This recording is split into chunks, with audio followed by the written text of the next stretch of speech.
So applying analytic thinking, let's talk about college. Actually, yeah, we'll get to that. But before we get to that, let's talk big picture. And normally, again, if we were in class, we could talk about what do you want out of life, right? What are your objectives? What are your goals? What are your plans? Now, this isn't really a discussion since it's not possible in this format for it to be a discussion. So obviously you can put some of your own things in here. I contend that this is an important thing for you to do, is to ask yourself, what do you want out of life? So here's some things that I oftentimes hear, right? Maybe we want family. You want a good job, whatever that means. Maybe you want some satisfaction. Oftentimes, money, right? People oftentimes put down money. What else? Um, Maybe we want material things. Maybe you want, right? I mean, we could put really, we can go down. I already told you I don't care about cars, but many people do. So I'm going to just put money there as a placeholder. Again, one of the things we're going to talk about this term is none of us actually want money. Those little green pieces of paper are really wholly irrelevant to almost all of us. And so what we actually want is the things that money can get us. So I'll just put money there as a placeholder for cars and houses and, right? For some people, it's security. Maybe we could talk about, right? There's a whole host of things there. It's an important exercise. And of course, one of the questions would be, why do we care about these? So let's see, maybe I'll put down here joy. Now, first thing is, how do we know that those are the things that we want? Now, oftentimes, in my experience, some of these, a couple of them in particular, but I'd say also maybe family here, are not what I would call ultimate goals. They're proximate goals. They're instrumental goals. Why do we want a job? Well, let's think about, so this is where analytic thinking comes in, or thinking about causation. For me as an economist, that's what I care about, is causation. Let's thinking about what causes what, right? And so I would actually say that for many people, the link actually goes like this. Well, let's think. So some people, you want a job because it brings satisfaction. Now, in this day and age, many people are starting to rethink that if the job needs to be their main source of satisfaction. Right? Another reason why you want a job is because maybe it gets you money. Well, why do you care about money? Because maybe it gets you security and maybe some joy, or allows you to have, well, maybe we even do this up here, allows you to have a family, etc. So this is kind of the beginnings here. Now, again, this would be a much more fulfilling discussion, in my view, if we were able to sit down and talk about it and flesh some of this stuff in. But for our purposes here, I'm just going to put an X. You can fill that in with whatever you want. Now this, again, as I've mentioned, I think it's an important exercise. The sooner and more deeply you do this and continue to do this, the more likely you are to get what you want and to find it satisfying. But let's look at the title of this video would be, why college? Why should you go to college? As I mentioned, I've dropped out. I dropped out of college a few times. Eventually got my PhD, obviously finished college, etc. But why college? Well, many times, I mean, I know that I was told when I went to college that you just did it because it got you all this stuff down here that you wanted. And one of the things and one of the reasons I dropped out was I asked this question. How do you know that? How do you know that college is going to lead to these things? Does it magically do so? I can tell you from experience that upon graduation, my life was not suddenly everything I'd always dreamed and hoped. So how does college do this? We need to examine these causal chains here to think about this. So how does college do this? There's a few avenues, right? So maybe one of these things here, well, oftentimes, as we talked about, right? Maybe college gets you a job. And that leads to, as we've already said, some of these things to money, right? Both possibly directly and indirectly. That's one way in which it might make sense. You might want to go to college. You might care about college. You might care about a degree. So one way would be through the job. Basically, college gets you a job. Now, what are some other things? Well, we could think about this. What are some other reasons why college might get you what you want?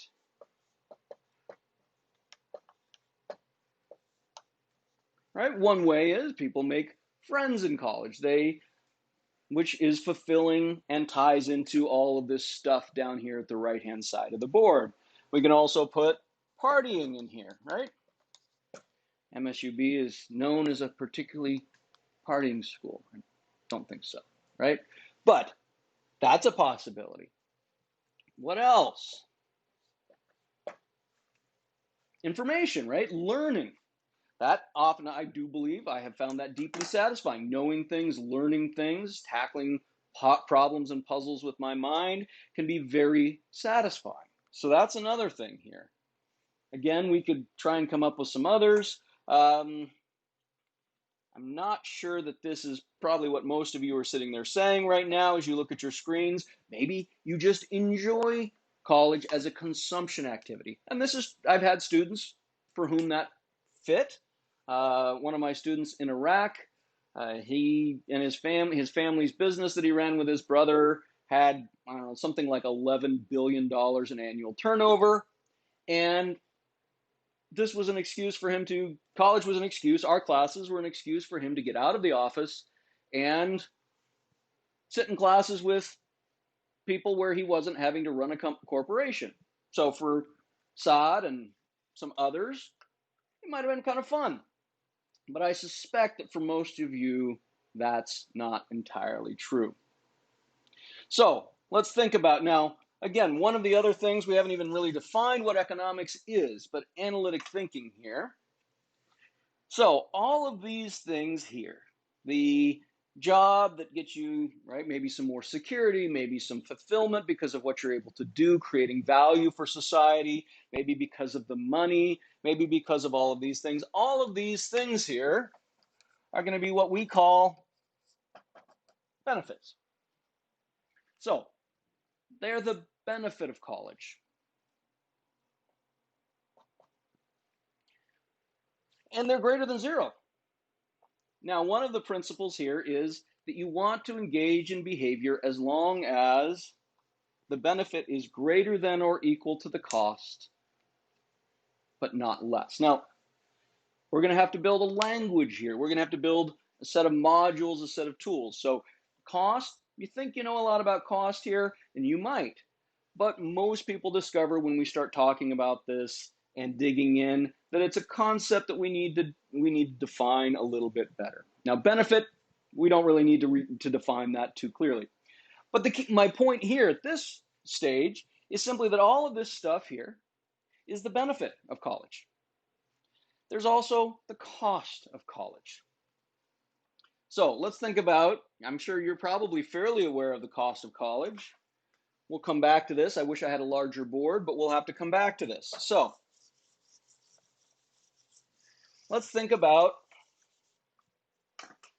so the benefit, we had job, we had money, and it could be that obviously the job is only instrumental. We had friends, fun, right? Partying, I suspect, right? We had information. Okay. So how about the cost? Well, now, as I mentioned in an earlier video, I don't typically require a specific version of the textbook, which means you can go find a cheaper one, you can find an old one. But one of the things students oftentimes are pretty puzzled by and also frustrated by is the cost of textbooks.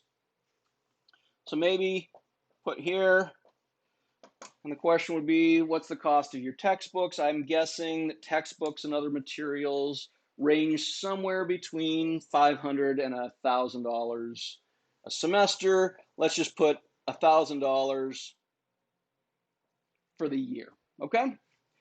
Times 4. Let me give myself a little bit more room here.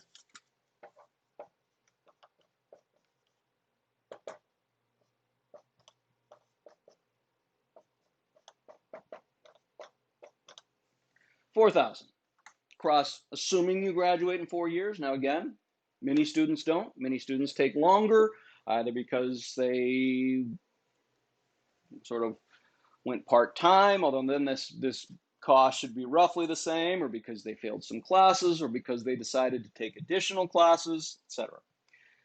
It's a lot of money, right? I mean, a textbook, a university textbook, an academic textbook, oftentimes they'll be $200. That is a lot of money, right? Hopefully, part of your brain is now saying, but compared to what? Now, those books at $200 are a lot compared to the normal price of books, right?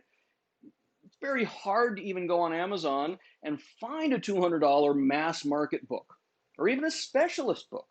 Very nice, glitzy coffee table books almost never cost that much.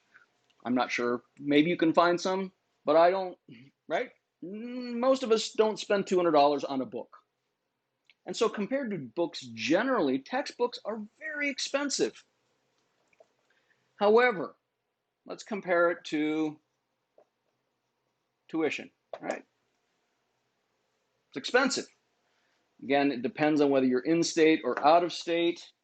It depends on whether you are American or a study abroad. Yeah, so let me just pull up here what MSU Billings tuition currently stands at. Now, again, this will be very different for, all this stuff is going to be different, but we can kind of put some estimate on this. Now, again, keep in mind that do we care about this $4,000? I'm guessing we don't actually care about this $4,000. What we care about is, yeah, it was about what I thought. What we care about is the other things that we could be getting with those dollars.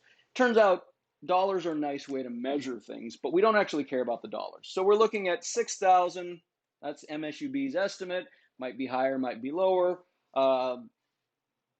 Now, we'll come back to this later. There's a big difference between expense and cost. The cost of you attending here to you is actually going to be different than this, but again, we have to get more specific.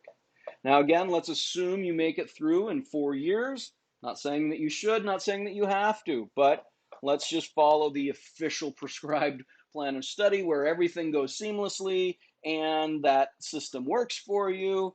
We are looking at $24,000.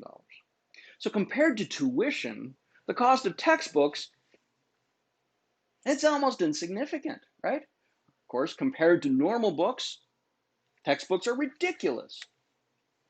Compared to what is an important question. All right, is that the main cost? Is that the big cost? Tuition is a big cost, right? Now again, tuition, $24,000, is that a lot? Not compared to Rocky, not compared to other schools. But turns out, now oftentimes what we'll, as we sort of brainstorm on this, people will say, oh, but what about room and board? Room and board doesn't belong up here in my view. It's not a cost of going to college, it's a cost of being an adult. It's a cost of not living with your parents or with other people, right? If you weren't going to college, as I discovered when I dropped out, if you don't go to college, you do need to find a place to live, you do need to feed yourself. What about transportation? Well, now again, this all may vary from person to person. Some of you may live with your folks, or you're somebody who, right, when you're not going to college and then you come to college, but big picture, room and board, you have to feed yourself, you have to house yourself. So I don't think that belongs up here, but I think there is a piece that is missing, a big piece. So what that is, anything else? Well, we have some fees, right? I know there's university fees, and you can, I don't know what those are, right? But maybe those are counted in tuition, maybe they're not. The big one turns out to be your time. And again, just like money, we don't actually care about time. We care about what we can do with time. We care about the opportunities. Ooh, we're starting to flesh out this idea of cost. We care about the other things you could be doing with your time. Now, obviously, all of you are different, and the things you could be doing with your time, very different. So, but let's just sort of put a low bound estimate on it in terms of dollars. Now, again, this may seem very narrow and cynical to some of you, but I find it very hard to compare weekends in Cabo San Lucas with an extra 3 times visiting a relative in an assisted living facility, right? Those are very hard to compare. But what we can do at least is provide some benchmark on these things. And again, if this bothers you, hold that thought. It's an important thing to be bothered by. If it doesn't bother you, maybe you should think about it a little bit more. But we will delve into it. But just stick with me for now, and let's say that one of the things I think many of you would be doing would be working full time. Now, many of you do work full time and try and go to school full time, but which I am impressed by. I'm a little distressed by it, but I'm also quite impressed by it. But let's say that you took the time that you were in your classes, and instead of that, you worked a job. Now, let's say you start a job, it's $15 an hour. That may seem high, but I just saw the other day that McDonald's was hiring at 13. 15 is a little easier to make the math work out. Now, I'm sure that across the 4 years, I'm pretty sure you would develop, you would grow, you would move up in a hierarchy, etc. But let's just make the math easy, since this is all just a pretty clear estimate anyways. Okay, so you work 40 hours a week, and there's 52 weeks in the year. You get maybe 2 weeks vacation. So we're looking at 2,000. We're looking at, this works out to, what is that? 30,000, I think. So maybe you make $30,000 a year, and so compared to your time, oh wait, we're forgetting something.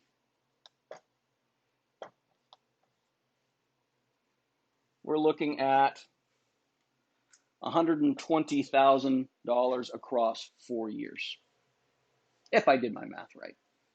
So now, is tuition a lot or not? Depends. What are we comparing it to? Compared to textbooks, tuition is a lot. Compared to the opportunity cost of your time, meh. Now again, I think for most of you, the opportunity cost is actually probably higher than this. We add all these up, we end up with, what is that, 128? The cost of an MSUB education, around $128,000. So is there some benefit over here? Yes. Is there some cost as well? Yeah. And so now we would want to think, let's compare the benefit with the cost. Now, if the benefit is less than the cost, should you stay in college? No. No, you should drop out. You should go do something else. Or you should find some way of increasing the benefit or reducing the cost. These are all options. But the reasonable thing here would be that if you decided that the benefit is less than the cost, you should quit. Now, let's see if we can go down these now. Let's think about information. So one of the other things we'd want to know is there a lower cost way of getting information? Can you get a lot of information and more effectively for $128,000? I would say so. You can get it for the price of a library card. Now, I know most of you may not remember libraries, but they were these things where you could go in and you could get pretty much any printed material, and then they moved into movies and audio, etc. But it turns out, so information, yeah, I mean, we've got the internet. You can, I mean, this information, these lectures that I'm giving, you can watch all sorts of people for free. You can whether it's Coursera or many universities will put all their online offerings up for free. You can get that information without paying.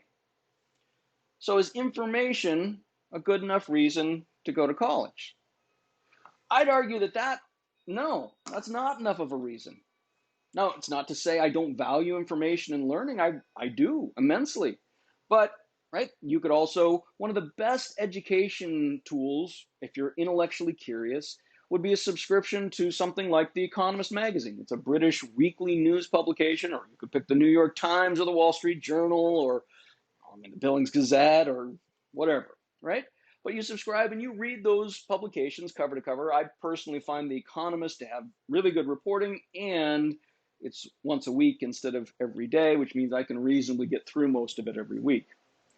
That costs, my subscription to The Economist costs, maybe it's $100 a year. I'm not sure, it may have gone up.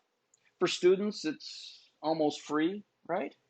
So compared to, so you could do that for 4 years. Across 4 years, if you read The Economist cover to cover, you would have a very good set of information on literature, because they have a books and arts section, on science, the science and technology section, on finance, on business, on global events, on the United States, on Europe, on pretty much everywhere around the world, right? So that's another way to get information that's much less costly. So again, I think information is a reason to go to college, but it's not a very good one. How about partying? Again, if you're going to college because you can party, are you having $128,000 parties? I think if that was your objective, was to have parties, you're getting a raw deal. Better to work and save and go have some much better parties. So that's again, these are not, in my view, a sufficient reason to be in college. How about fun? Now, again, I think we kind of largely said that for most, sitting in classes, but even, right, again, as I mentioned, if your goal was to sit in classes and watch videos and lectures because you just find this process fun, it's not because of any other reason, you can do that. You can do that without enrolling. How about friends? Now, again, maybe this would bother you to weigh making friends versus $128,000, but remember, what we're talking about here is weighing making friends in college versus making friends elsewhere. Pretty sure there's a lot of other ways that you could make friends or put yourself in situations to meet like-minded people for $128,000. Pretty sure that's possible, right? You could start a club, you can go travel, you could, whole bunch of things. So again, while making friends is a reason to go to college, I would say it is probably not an adequate one. So what are we left with? We're left with sort of these pieces here. Either it's necessary, or it's important, or it makes it easier to get a job, or it makes you more money. Now, obviously, we're going to have to talk about discounted present value of future cash flows at some time this term. Don't worry, it's not quite as scary as it sounds, but basically we could weigh the increased earnings from college versus the cost of college. And it turns out the return on investment is oftentimes fairly high. Estimates range all over the place, but the consensus does seem to be that going to college is a good thing. Part of the question, of course, would be, does college cause earnings, right, or not? Because it's possible that actually the people who go to college are the ones who would have had higher paying jobs without college. That's entirely possible. It's what we call endogeneity. Again, not something you need to worry about here, but it is something we should be concerned about. Right, is this causal chain there? So we have some investigation of benefit and cost. So now let's zoom back out here because we've sort of crossed off some things. Again, reasons to go to college, but in my view, not sufficient reasons to go to college. And so now we have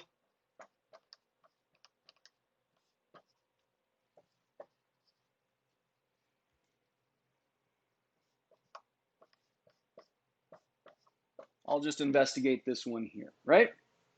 College allows you to get a job, which, well, maybe we just put, right? We put the two of these together here.